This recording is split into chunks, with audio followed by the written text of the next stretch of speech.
Hey, everybody. This is Malina Moye, and you're listening to the Nothing Shocks You podcast. Remember this. When you don't see yourself represented, show up. When you think you can't, show up. And always know you matter and you count. And thanks again, you guys, for having me. And have a good holiday season. Tune in now. Bye!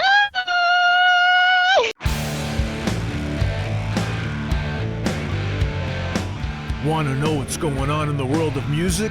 Then tune in to the Nothing Shocking podcast, a non-genre based, all ages friendly rock and roll program. Join us weekly for interviews with all your favorite rock stars from the mainstream to the underground. You can find us at nothingshocking.libsyn.com or anywhere you download podcasts.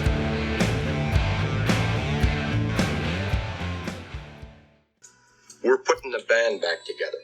The numbers all go to 11. I'm talking about bands that rock. Led Zeppelin. What about Sabbath? AC/DC.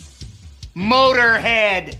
Does that mean it's louder? Is it any louder? Well, it's one louder, isn't it? We're not worthy! We're not worthy! Why don't you just make 10 louder and make 10 be the top number and make that a little louder?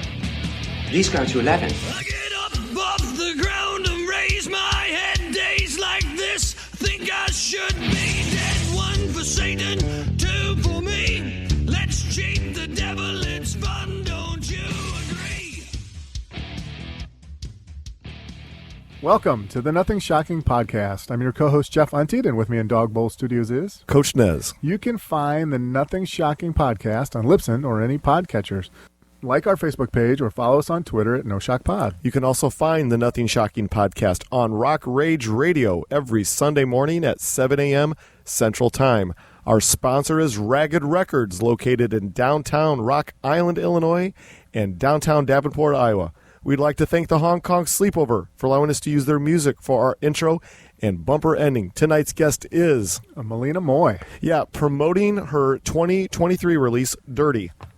Most recently, she was on Monday Night Football. Yeah, for the Minnesota Vikings home game against the San Francisco 49ers. She did the opening intro. And for people that aren't familiar with Malina, she's a left-handed guitarist, blues and rock and R&B.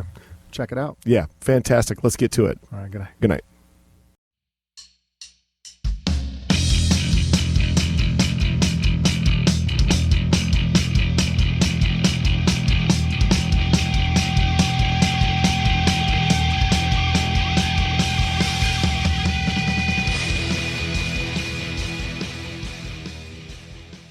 Malina, welcome to the Nothing Shocking podcast. I'd like to introduce you my co-host, Jeff Untied. Malina, thanks for joining us tonight. Thank you so much for having me, you guys. How are you? Very good. We're so excited.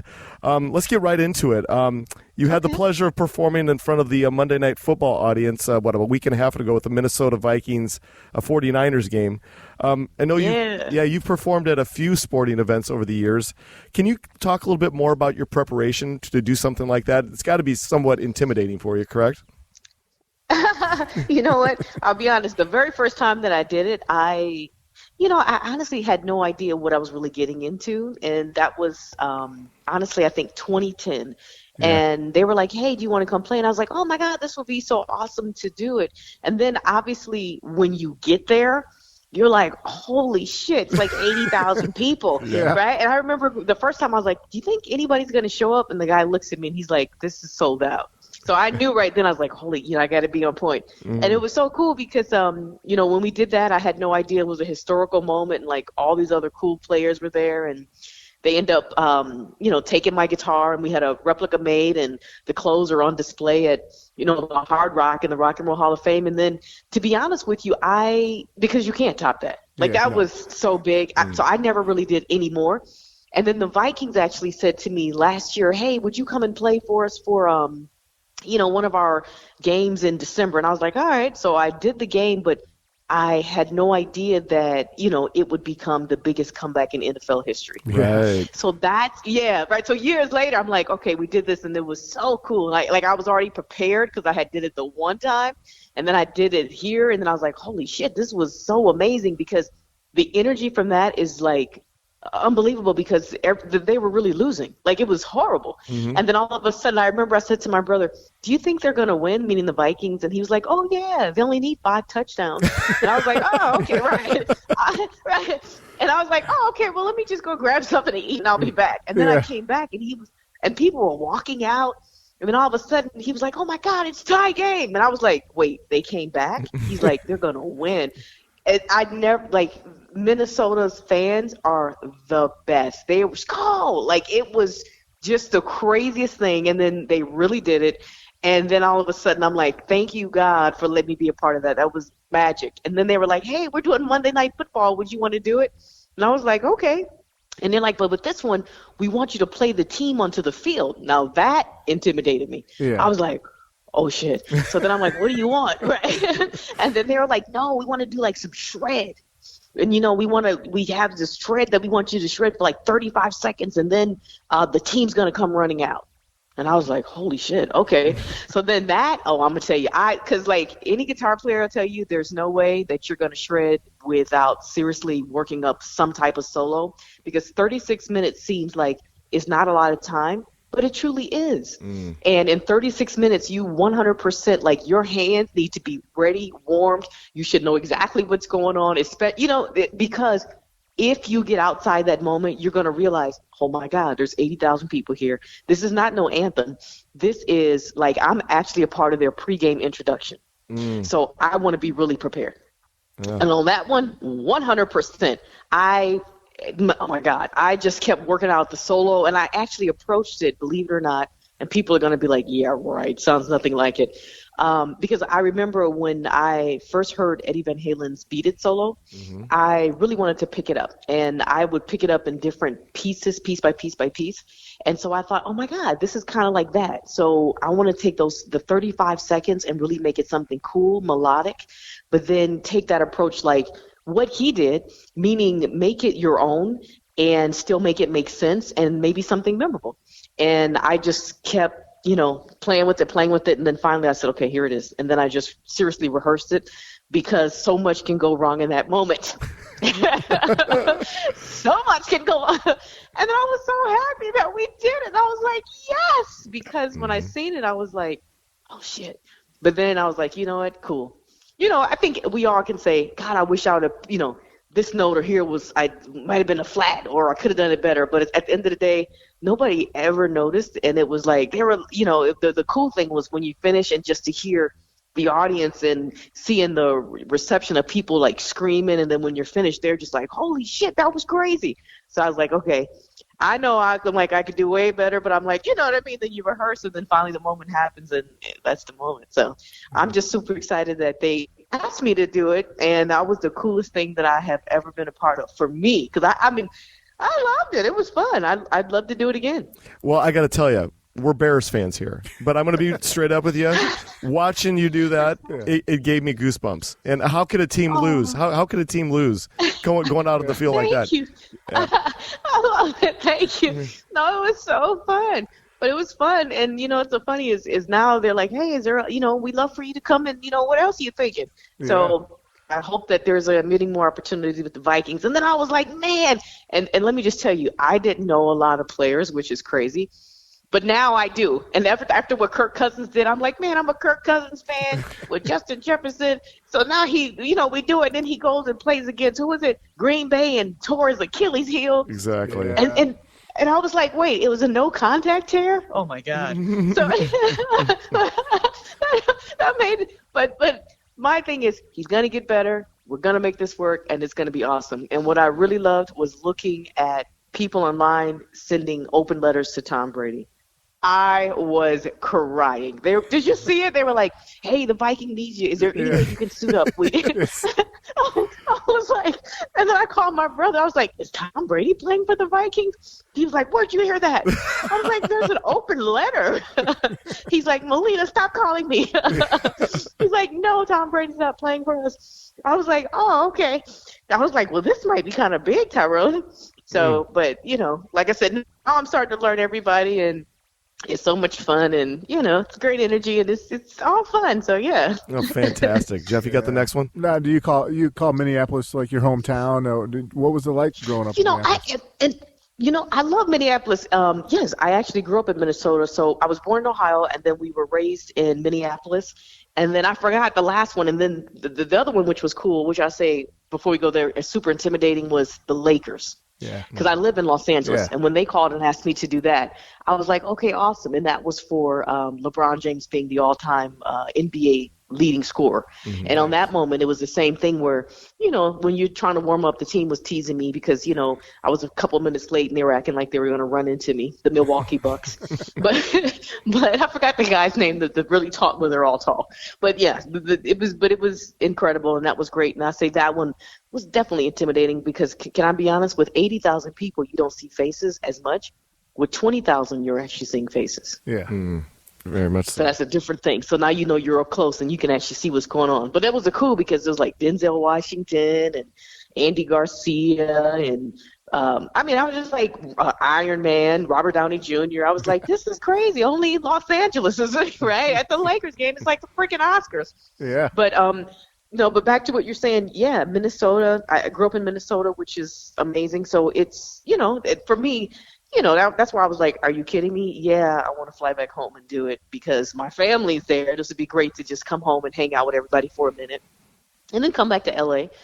And, I love Minnesota. I'm a girl who loves snow. So you guys know you're in Illinois. So I love that. So my whole thing is I love snow. I love the 4 seasons.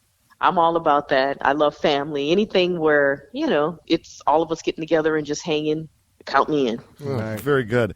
You're getting accustomed to playing these sporting events now. When and where are we going to find you at the next one? You know what? I just got this other incredible offer that came in today. So I don't know if we're going to do it or not. But I'll say this: it could be. Actually, this time it could be something to do with women, which is amazing because I've never done that. But it could be like a really big deal. So. And it would be like next year. So like the winning piece for them. So we'll just see how it goes. So I don't know. So hopefully I have to come back and then tell you guys. But yeah, so we trying to see if this works out. But if it did, it would be sometime in March, if that gives you an indication. Exciting. Very exciting. Yeah. So, and ironically, back in Minneapolis. Nice. But we shall see if that's even going to happen.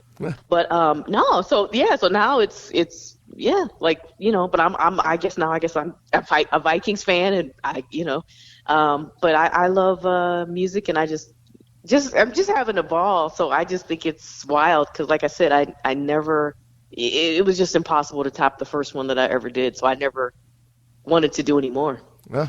Well, I think you're on a mission now. I feel it.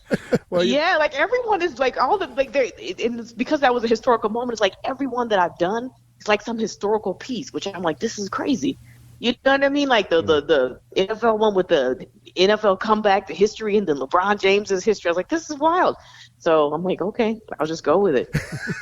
Very good. Well, let's talk about 2023. Dirty is your newest album. Yes. You've got 4 albums. Can you talk a little bit more about the writing and recording process of Dirty? Yeah, well, with Dirty, what's so cool about it is I actually started writing that during the pandemic, right? Yeah. So I think because a lot of us, we didn't know if we were even going to have jobs anymore. Mm-hmm. I remember like going, hey, are we coming back, or are you guys going to be performing? And I was literally, we already had a tour set up, and then suddenly I just seen things just go away. So I thought, oh my God, like we can't even give people hugs at this point, Mm-hmm. So it was not even about thriving, but just surviving, making your mind realize if you came back home, this is a good thing. And if everyone you knew came back home and we're not sick, you're winning. Yeah. It's not about like performing, nothing. So then after I got through that, then I was like, okay, you know what? I'm going to just reflect, and I want to write about all the things that's taking place. So I just started writing, and and then one by one, these songs just started to come together. And then I'm that person that with certain songs, I'm like driving down the street and I'll just start singing into my phone just to remember certain melodies. So I'll write like this. Sometimes I could just be jamming and then remember what I'm doing and then just try to put little pieces down and then come back and revisit it. But the theme of the record for me was about, the ups and downs that all of us were going through. Like the one song I always talk about is Fine, which stands for effed up, insecure, neurotic, and emotionally unstable. That's real because my dad would always say, "Hey, Malina, how you doing?" And I'm fine. Everything's fine. And he says, "Oh, it's good to see you're still effed up and emotionally unstable." And I was like, "Daddy." And then I started laughing because I was like, wait, he's right. I said, well, I don't even know what's going on anymore. Like, this is crazy. Like, we don't even know what's happening. So then I just said, I'm going to do an instrumental that reflects what I'm feeling, which is it's up and down, up and down. And then during that time, too, it's basically one of the big companies, which I can't say, it was a lot to do with I can't even get because you guys would guess it. It was like these people were really trying to bully me, which I thought was incredibly crazy, especially in the climate that was taking place in 2020. So I decided to write this record, and then it was about me taking the high road, even if these people were being just dirty. That's where the title came from. And that record's about taking the high road and learning to take the high road when you realize that people are just what's taking place is not fair. But to know that you can get through it, keep moving forward, and I feel in my heart and my soul that one day the truth will actually come out and it all will be resolved. But it just felt good and it felt better for me to write. And I always say to people, one day when they look back, they'll see that it was an actual diary. When you look at my songs, you'll realize that I put them all in a specific order, because what happens is when you are really pain and you feel hurt and you feel like maybe there's a death that's taken place, you go through different stages of grief. And that's why when you look at my album, you'll see that they're in certain order. They're titled a certain way for that reason. And then at the end of it, I think I say, what do you stand for? And that's the last song, meaning no matter what happens in life, you have to look at your moral compass and you have to go with what works for you, no matter what anyone says. Oh, so and that one, yeah, so that's how I put it together. Oh, very good. My favorite track is Obsexed. That song. Oh, I love that. Thank you. Yeah.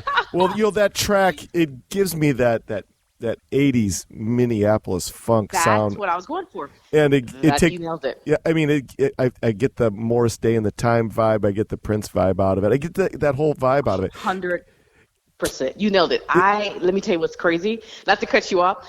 I saw now you guys are going to be like, really? I saw 007. And I'd never really watched a lot of the movies. And I remember sitting here watching Daniel Craig. And I was like, holy shit. This guy, I was like, the way his clothes fit is crazy. So I swear to God, I was sitting there. And then I just really went to the bathroom. And I just started hearing this melody. And I started singing it in my phone. And then I went back and finished watching the movie.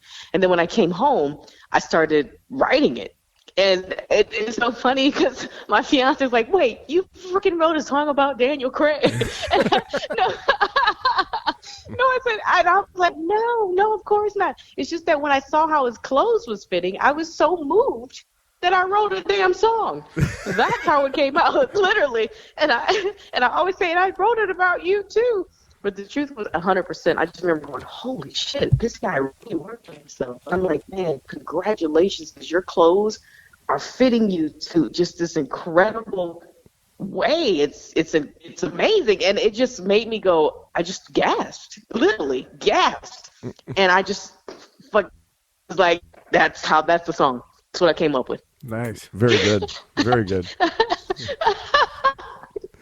Well, I know back in 22 you had a specially designed Fender Stratocaster with artist Felipe, I'm not going to say his name right, Droulet. Oh, yes. Can you talk a little bit about the making of that guitar? Yeah, what's so cool about that is Philippe Droulet is he's a painter, and he actually does tons of art designs in Paris. And he actually ended up, I guess, seeing one of the concerts, which was amazing. And then he contacted me, and our teams got together, and he said, man, I've done some things with Hendrix and some other stuff with Stevie Ray Vaughan's estate, and I saw what you were doing, and I was so moved, and I'd love to do like a collection with you. And I was like, yeah. And then I was like, you know what, this could be super cool. And then we had a limited number that we designed. And what's cool is that they all sold out. I was able to sell a couple from my site. The rest were available in Paris, and end up doing a design off of one of my performances that I had did in Los Angeles from the Starlight Bowl. So we performed there. He saw one of the images, and then he just started drawing pieces off of that image and put it on the Strat.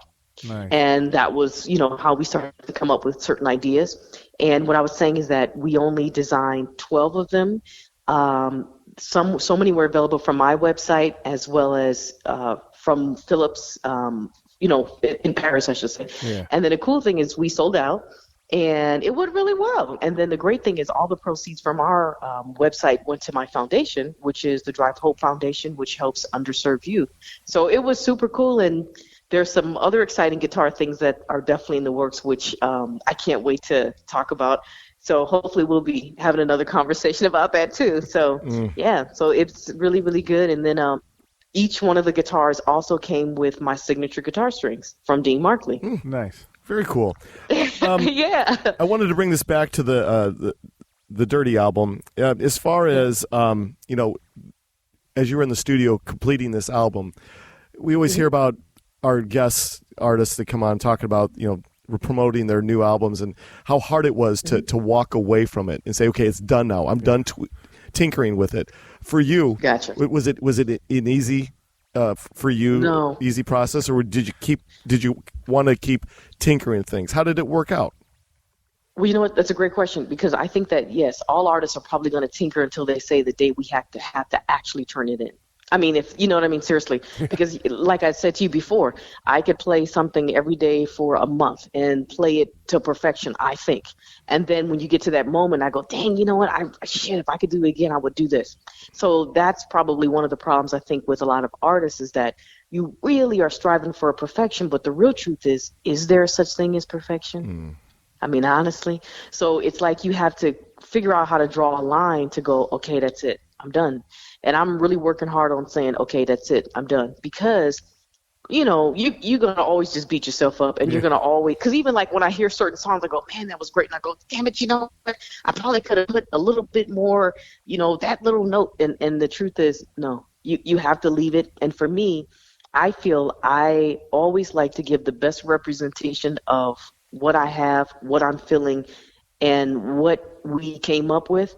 That is, that's the project.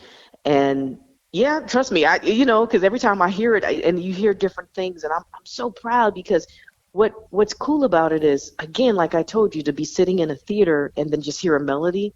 And I have all the tapes of like little melodies, and then at the end, I get to go, wow, so this is what we come up with as the finished product. And then I got to be honest, on this record, it was the first time I said, man, you know what? Okay, maybe I am a recording artist. Okay, so maybe, this is good. We just put this stuff out. I'm proud. This is good. And then, hit me the next day, and I'll be like, oh my God, no one's ever going to buy this shit. Right? It just depends, man. I mean, that's crazy. I'm like, oh my God, I got to figure out my life. What am I doing? Seriously. But then suddenly, then next thing you know, you hit the Billboard charts. You're like, okay, good. We'll keep it going. And then you go on tour, and you're like, all right, we'll keep going. Yeah, absolutely. Very good. Jeff, you have the next question? Well, yeah. Do you got any tour plans right now? Anything in the works? Yeah. So basically, we're going to be announcing, I want to say right after Thanksgiving, another European tour. So I know for sure we got Netherlands, we got Paris, definitely Germany, and it's going to kick off more than likely, I think it's April 26th to like the middle of May. Then we'll come back, and then, of course, we're going to hit up some more festivals. But prior to that, I will definitely be making a couple of appearances in L.A. and then maybe in Minnesota for some more things. And then at the same time, right before the writer's strike, we were also working on a TV series. So, let's just see how all that pans out as well, because I also have acting, which I've moved into as another piece of my brand and another way to, be creative and see how it works out. I had a chance to do the Samuel Project before the pandemic, which was cool. And I really enjoyed it. So now I'm like, man, I really want to, continue to move forward in more acting projects as well. So we were just into that when the strike happened. So now we have all that to go. So let's see how that works out. And then I would say that definitely, depending on the strike situation, I'd definitely say that like in the next 16 months, I definitely can see some films coming out as well. Oh, very good. Yeah. So as far as songs that didn't make it on the Dirty album and any albums that you've released in the past, how much unreleased stuff do you have in the Malina Moye vault that's just sitting there collecting dust? I love that. Lots of them, because some of the songs too are songs where, like I said, where I'm that person that hears melodies no matter what. So it's like I obey that. Meaning, I feel like I'm a vessel, and if I hear something that comes in, I feel like something is trying to come through, which sounds crazy. So I'll stop what I'm doing and I'll just record it and keep it, and then I'll come back and visit it. And then maybe what happens is it's not time for me to finish it because I'll just keep it there. But then maybe a couple months later, I'll come back and go, hey, you know what? There's something here. Let me continue to work on it. You know what I mean? So lots of those. Oh my God. And then sometimes where I'm like, what the hell was I thinking? Right? But then some of it you like, yeah, I'm like, this is nuts. And then some you do it, I'm like, okay, you know what, this is cool. This could actually fit into the vibe of what's going on. And then I'm that person that lets the music dictate and lead me where it wants to go. Very if that good. makes sense. So that's how I operate. Yeah. Absolutely. Well, one thing we haven't talked about is being a left-hand guitarist. Can you talk a little bit about your origins and how you got started with the guitar?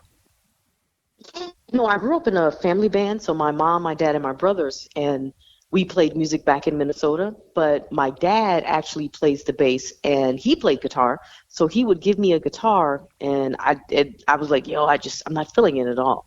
And then I want to say when he left the room, and it was years later, maybe I was like 9 at this point, he gave me the guitar, and he gave it to me like a right-handed person. But when he left the room, I took the guitar and flipped it upside down, and then I started playing it that way. And he goes, this is so backwards. And I said, yeah, but this feels good. And he was like, man, you know what? It's like Jimi Hendrix, but, he's like, I don't know if that's going to work. And then he said, you know what? If it's working for Jimmy. So I just kept playing it that way. And then obviously, as I got older, my dad always said, I don't know why I just didn't buy you a left-handed guitar. But then he said, I just wanted you to have more choices because I knew that left-handed guitars there aren't that many, but you could walk into any store and pick up a right-handed guitar and flip it upside down and play that, and you'll get more choices to go with. And then he said, plus, if you wanted to just jam with somebody, you could just take anybody's guitar and turn it upside down.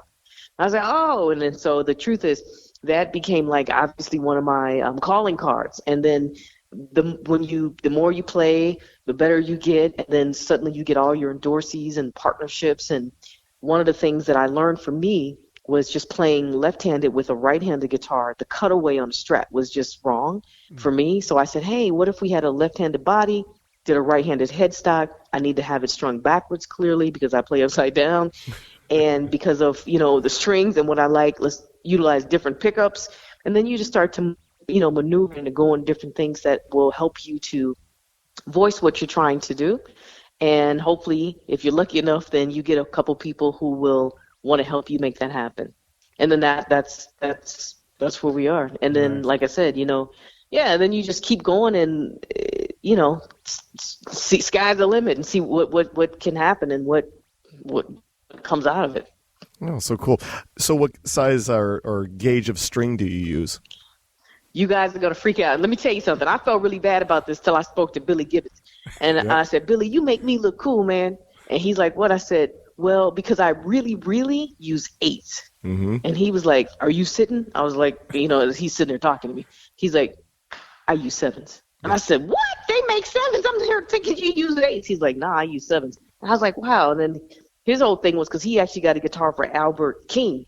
And then he was telling me that, same thing where people ain't trying to work that hard. And I said, yeah. I said, just for me, no matter what, I still have hands like a woman. Regardless, people may not want to admit that, but, no matter how many calluses, this is what it is. So I said, I just know what works for me. And I said, man, yeah. And once I got those, I was like, this is beautiful. And then to be honest, I compensate with different pickups, DiMarzio pickups. So that's why, I'm just, I am orthodox and it is wild, but I always think what's cool about the guitar is, it's like a handprint. Everybody has their own thing. So that's what separates us. No two are the same. So what's cool about the guitar is, make it your own, And, I'm that person that's like, hey, everybody, if we all were to play E, it's not going to sound the same, even though we may all think it is. You're going to hit the E different from the way I would, from the way the next person does. And that's what makes music great. We should all want to celebrate the differences and encourage that. Very good. Well, you touched upon this before. You founded the Drive Hope Foundation. Can you give our listeners an insight into the principles of the foundation? Yeah, basically we have a couple things. One thing is we do Hope Cats, and what this is we like to bring in different people to share their experience and tell us how they do the who, what, when, where, why, and how, to show people, how you can come from one place and get to another, and then to also let people, I think that the common piece of that is for you to understand that it's not as hard as you think, and that a lot of people come from the same place that you're coming from. And it's important to, once you understand someone's story, you can understand and see that in what you're doing. Or perhaps you can see the representation of yourself. You know what I mean? And then the other aspect of it was also because, they cut a lot of classes out from schools. And I just remember just seeing so many different kids that we would run across. And I thought, well, let's put together the Drive Hope Choir. And I had told Mr. Steve about it, Stevie Wonder. And I remember when he was like, you know what? Why don't I have you guys come sing on one of my, for, the Toys for Tots? Yeah. So we ended up getting the kids to sing, and that's how, it was just unbelievable. I mean, the power of music and the power to understand that, Stevie Wonder is a huge icon. And then for you to be on stage and then to realize 15 minutes earlier, some of those kids didn't even have places to live. A lot of them, you know what I mean? They came from just that. Some of them was like, hey, this was the one program that they can get together and have a good time and not worry about where they're going to live, what they're going to eat. And then here you are in front of 8,000 people and you're with Mr. Stevie Wonder. I think that is the magic of how things are supposed to be, that you can believe you can do it. And then just to realize that just because your circumstance looks a certain way doesn't mean that is going to be the end result. Right. Oh, well said. Yeah. So I love that. And when I saw their faces, I was like, oh my God, because I know what that feels like. And, for my thing is I came out to California with $20 and I was homeless and I lived in the street and I lived off of 2 tacos and water a day. And I used to wash up in gas stations. And so I know what it's like when you just go, man, all I have is my hopes and dreams and I'm running on fumes and there is no plan B. You know what I mean? And so to look on the ground for pennies to take together and then finally, see your record become a #1 record is unbelievable. But it feels like magic, and it's hard work. And I think that everybody deserves an opportunity, and everybody deserves to know that that's how life is supposed to be. Miracles, magic, you should expect them. Beautifully said. Yeah. Got one last question for you, and we'll leave you alone for the evening. Deal? Okay. All right. So I asked this question to all of our guests. This is going to be the toughest one of the night. So the dawning of the internet and social media has taken away the mystery and mystique of rock and roll music and any other of the umbrella of rock and roll music. For you, the artist and the fan of music and rock and roll, what do you prefer, this new age of accessibility that if we didn't have the internet we wouldn't be doing this with you tonight, or this mystique and mystery of rock and roll that was so prevalent of the 60s and 70s, 80s and part of the 90s that we don't have any longer? So where's your head at all that? You know what? Here's the thing. I think they both are very important, but I always love it when it's kind of like you make a cake and sometimes you don't want to know the ingredients. You just want to taste it. And it tastes good. And it could be anything. And you're like, oh, this is amazing. And then you tell your friends about it. But then at the same time, the truth of the matter is I do feel that because of social media, there are a tremendous amount of us that have careers because of that. And I would definitely say I'm more than likely one of those people, because it's like my music can be on one platform and you can have 1 million people that could see it in a matter of 10 minutes. Yeah. So when you start to look at things and put it in that form, you go, okay, that's the positive about it. And then also, seriously, tours in different places that I have never gone to have opened up to me because the music has traveled all over the world in countries that I didn't even know existed. So that's another thing, right? But then it's like you do give up a lot, because once that happens, it's out there. But the sad thing is I feel bad when I see other people, when, if people are just trying to go and you hang out, but to me, it's not so much the mystique, it's so much the feeling of, oh my God, social media can also be the thing that makes you feel like you're not doing enough. Which is why I always say to people, never, ever compare yourself to someone else. Yeah. Please know that those are generally the highlight reels that people are putting up. You know what I mean? And I'm that person that just feels like no matter what, because if all these apps were to go away tomorrow, we still would need to go back to, hey, let's have a phone call, or I'll see you at the store, or let's meet up here. Because real life is so important. And again, the internet is whatever somebody wants it to be.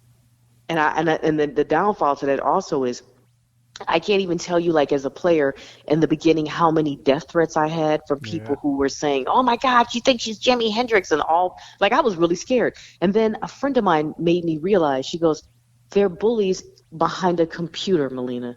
These people aren't even anywhere near you. They're just doing this because they want you to stop. And when she said that, it made me go, oh my God, you're right. It's just a freaking computer. But it seemed like it was so much at that time. And then I always just say, I hope that people realize that any of the apps and any of social media that you have, that's exactly what they are. It's an immediate chance for you to connect with people. But please do not forget to live in real life, because if those apps were deleted and they just decided we're not using them, because guess what? There's another one waiting right now, I'm sure, that we'll all be jumping on.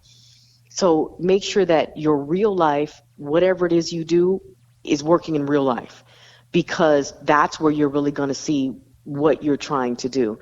Because if you just chase a like, or you just chase other people, that's going to be fleeting, because the next person could put up another image that you feel is better than yours. You'll be like, oh my God, this sucks. Look, this person has this. You know what I mean? And you just made you feel bad. So my whole thing is, that's the worst thing about it. So I go, watch and set your own race, your own pace for yourself, for what you see for yourself, and put up what you feel you would want to see.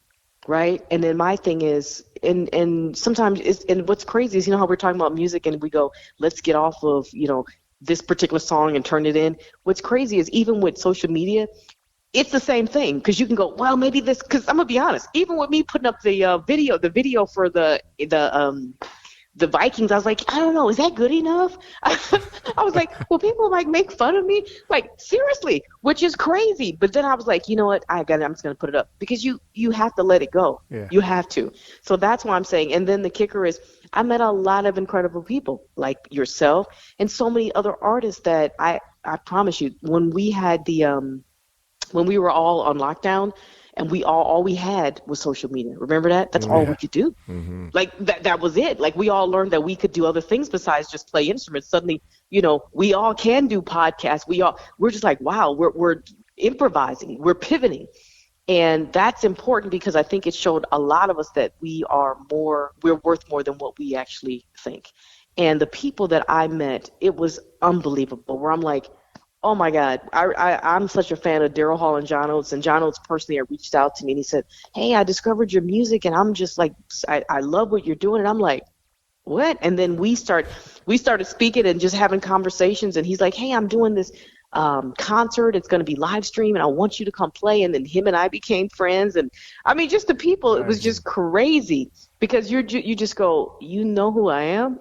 And trust me, I've had that with a lot of folks. I'm like, you know me? Yeah, like that. You really, me?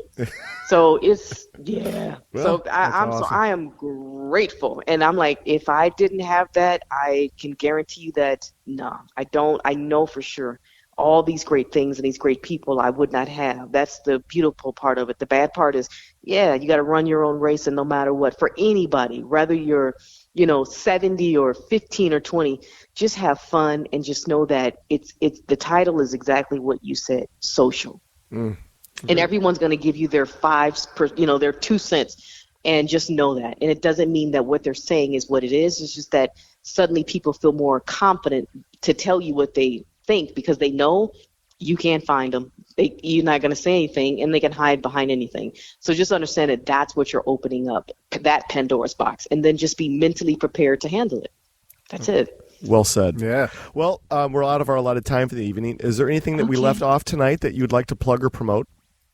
No, just again, thank you so much for letting me come on. It's always a pleasure to come out and meet new people.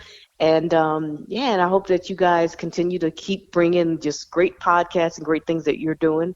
And thank you. Yes. And I look forward to seeing, please, everybody listening, please always stop by, say hello. Again, you can find me at Malina Moye on all the verified social portals, as we just talked about what I just said.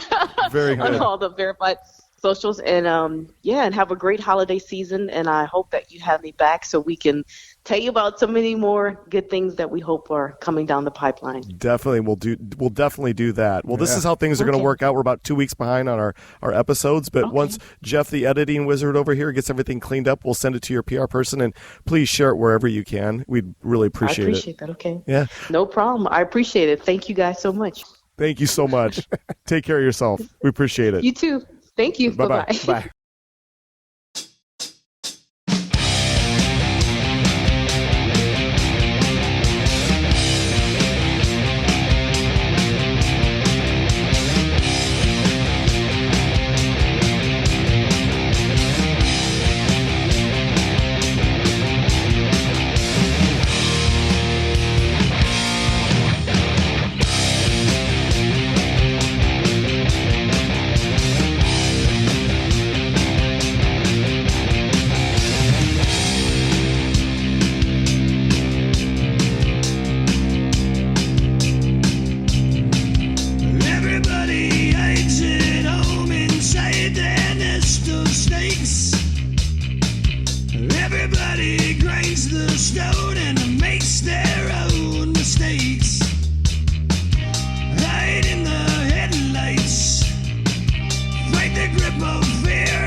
says their last goodbyes. Move to the sunshine, fight the grip of nights. If they ever take from you, then you plug out both their eyes.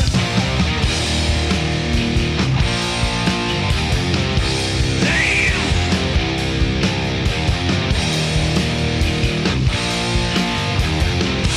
roll the dice.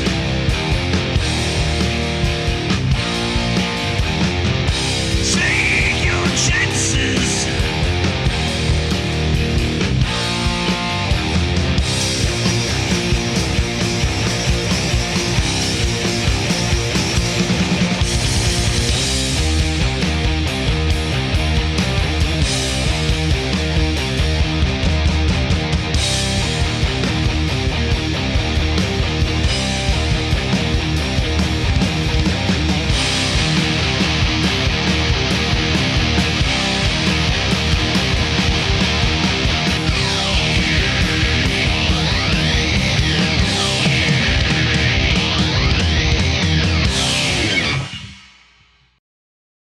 Welcome to the night.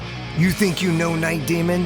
Then the Night Demon Heavy Metal Podcast is for you. Step into the darkness as we peel back the curtain to give you an unprecedented, all-access look into the mind and the heart of the demon. We're talking band history, song analysis, studio anecdotes, stories from the road. It's everything a diehard Night Demon fan could want and more. This is the only place to learn the inside scoop, the deep dive trivia, the untold tales from the band members themselves and those closest to the Night Demon story. Need more? The sacred Night Demon Crypt will be pried open to reveal demo recordings that have never before seen the light of day, all with in-depth commentary by the band and the people who were there for the writing and recording process. This is a gold mine, a treasure trove of all things Night Demon. Head over to nightdemon.net or wherever you listen to podcasts.